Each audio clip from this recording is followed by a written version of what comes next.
Oh, sorry, I forgot you there. Just trying to catch on the latest Twitter trend. Welcome back to Take 5, and I'm sure you guys know the drill by now. Let's get a hold of Nga. Hey, Nga. Hey, Chelsea. I can see you seem a little occupied today. Well, not really. How about you start talking and then I'll just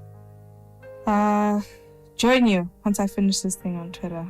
I'm not so sure how to feel about you texting whilst I answer your question.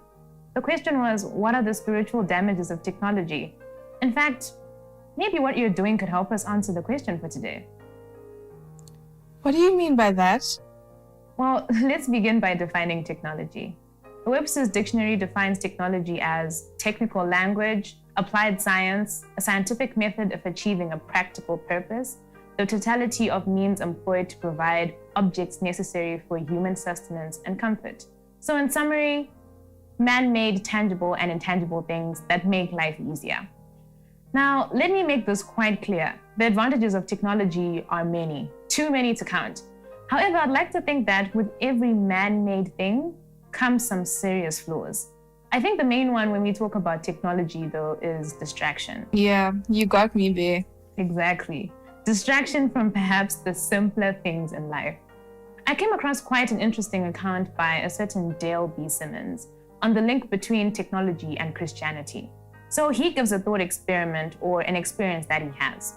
He recalls going to church and witnessing the mesmerizing use of technology throughout the service. I'm talking capturing PowerPoint slides, the choir being backed up by lots of instruments, a 200-person choir. That's crazy, man. 200? Are you sure? Yes, 200. And get this, all of their faces popping up on a really large screen. Oh, I could go on. After the service, he then recalls going into his car, and once again we see technology in play. He turns on the radio and listens to a Christian channel. I mean, before we even take examples from strangers that we don't know, Take 5 on its own is a good example of the use of technology, right? You got that right. But let me ask you something.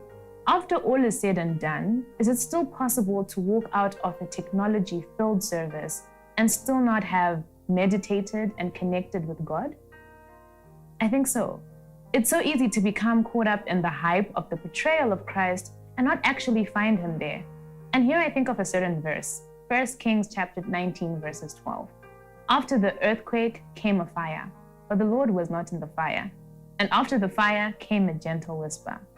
Now, what on earth does this mean? I think Christ is found too in the still and quiet places. Does this mean neglecting technology completely?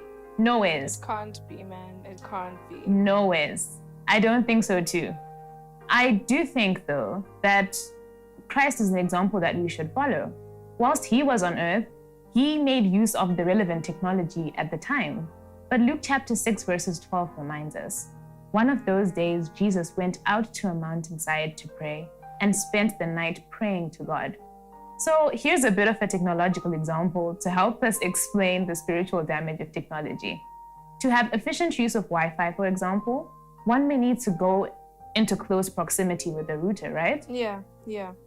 So I think same applies with Christ.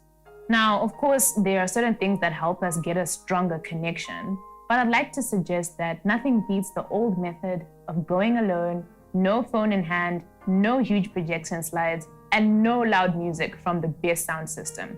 Just going as you are.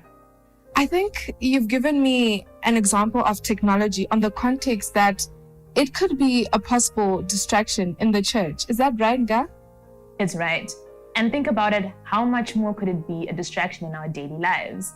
I think we need the use of technology, but the more we use it, the more we have to be conscious about setting it aside sometimes when we're seeking Christ.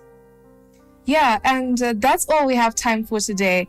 I mean, this has really been an insightful talk that we've had. And, you caught me off guard there because I was a bit distracted. But I think that was a better example of how distracting technology can be in our church. Thank you so much for joining me, Nga, and thank you for being a part of this discussion. I'm sure you've learned a thing or two about how distracting it can be to have your phone with you in the church. Thank you for joining us.